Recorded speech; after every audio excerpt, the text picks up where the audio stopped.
On today's show, GM and the UAW are worried about slumping car sales and the impact on jobs. We look at a future when autonomous cars mean we won't need any traffic lights, and how the auto industry wants to use data that people generate in their cars. All that and more coming right up on Autoline Daily.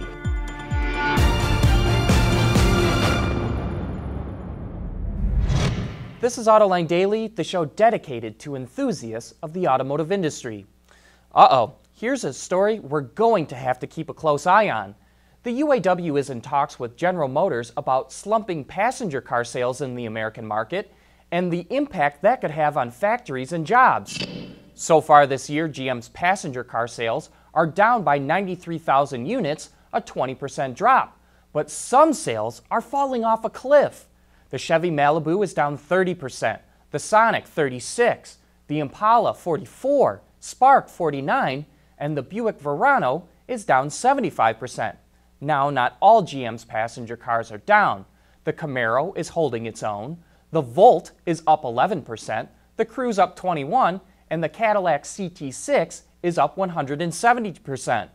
Slumping passenger car sales are an industry-wide problem. They are down by 426,000 units so far this year. So if GM and the UAW are already talking about the impact on factories and jobs, that means most other automakers are grappling with this problem too. Well, another day, another chapter in the diesel saga. Reuters reports that the European Commission is investigating whether German automakers colluded in systems they used to clean exhaust emissions. A document from an Audi presentation in 2010 that was seized during a raid on VW mentions a commitment by German car makers, quote, at management level, to the future adoption of a particular kind of catalytic converter used to reduce exhaust emissions. And earlier this month, prosecutors in Munich arrested an Audi employee on suspicion of fraud and false advertising in connection with the diesel scandal. It is the first arrest in Germany in relation to the cheating. And now comes reports that the auto industry and politicians in Germany have agreed to clean up diesels through software updates. The plan is part of an effort to avoid diesel bans in cities, which is going to cost $2.3 billion. All diesel cars from foreign and domestic brands that meet Euro 5 and 6 standards will be updated. We've already reported on Mercedes recall, and Audi just announced it will recall 850,000 diesel cars as part of the plan as well. We'll be back with more right after this. Autoline Daily is brought to you by Bridgestone Tires, your journey, our passion. Dow Automotive Systems, advanced materials that deliver better results. And by Lear, a global leader in automotive seating and electrical systems. Nissan is going to equip the next generation of Leaf with a system it calls ProPILOT Assist. Some thought that this might be Nissan's answer to the Autopilot system that Tesla will offer in its Model 3. But the Nissan system is essentially adaptive cruise control with some limited steering assist. But you have to keep your hands on the steering wheel at all times. It's an SAE Level 2 system. We got the chance to test drive a Nissan Rogue with the system and found it to be quite well developed, but it's not an autonomous system. Elon Musk, in a tweet on Thursday, said he received, quote, verbal government approval to build a New York, Philadelphia, Baltimore to DC Hyperloop underground. Well, what does that mean? Well, Musk says it can take passengers from New York to Washington, D.C. in just 29 minutes.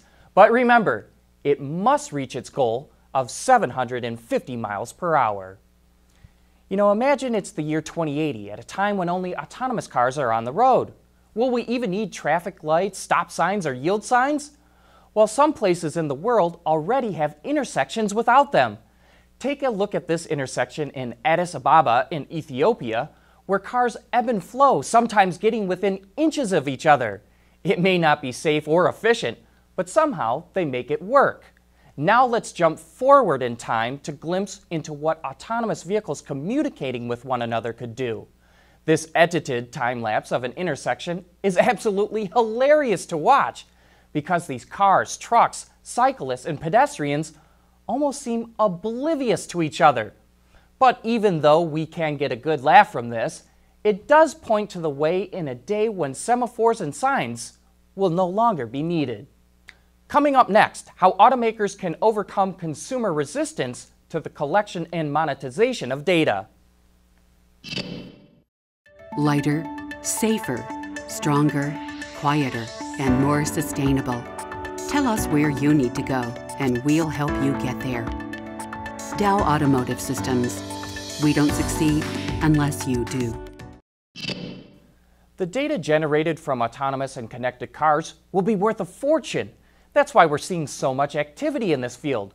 But most car owners aren't thrilled about the idea of corporations collecting their data and making money off of it. So how can automakers get past this consumer resistance? On Autoline this week, John is joined by 3 experts on this topic, and here's what they had to say. Part of it's certainly an educational aspect, but really importantly is what's in it for me, the customer, right? What's my benefit? Is my dealer experience better? Do I save money on insurance, right? Do I get a discount when I go to get the coffee?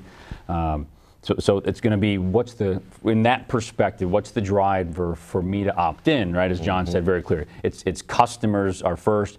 There are countries and regions of the world that has very specific data privacy, data rights, data That's a great point. Different parts of the world, you're going to face different regulations. Data movement aspects. So there's a cloud platform and a policy management aspect that the technology providers like a Delphi and OEMs like a General Motors need to be able to support and maintain, which is very complex and very difficult. So that's a real challenge. But it's going to be a customer value. What's the customer value for opt-in? We were talking earlier as this group in advance. People are already doing it with their mobile phones. They're opting in, whether they recognize it or not, how much data they're sharing about their location, their use, the information. And so some of that, the automotive side, the industry is going to, I think, do a better job of really what the awareness is and the tracking. And so customer enablement. Yeah, I agree with you on that. Customer value driver. I agree with you on that. I think that our philosophy at General Motors is, and I've mentioned it a couple of times, we want our customers to be in control of their data, and because with that comes, they're able to get value from it, but the value exchange has to be mutual. And so they have to see, I know exactly what data is being collected, I know how it's being used, and I agree to that. And so what you see from us is a very overt presentation of any time data is going to be collected, exactly what's being collected, why, and what's going to be done with it. And the customer always has the choice to either opt in or opt out. And I'm sure you've probably seen what we've seen in studies we've done, that a very, very high percentage of individuals actually do opt in. They do. They do. They do. To learn more about the monetization of data, you can watch that entire show on our website, Autoline.tv, or on our YouTube channel. But that's it for today. Thank you for watching, and have a great weekend.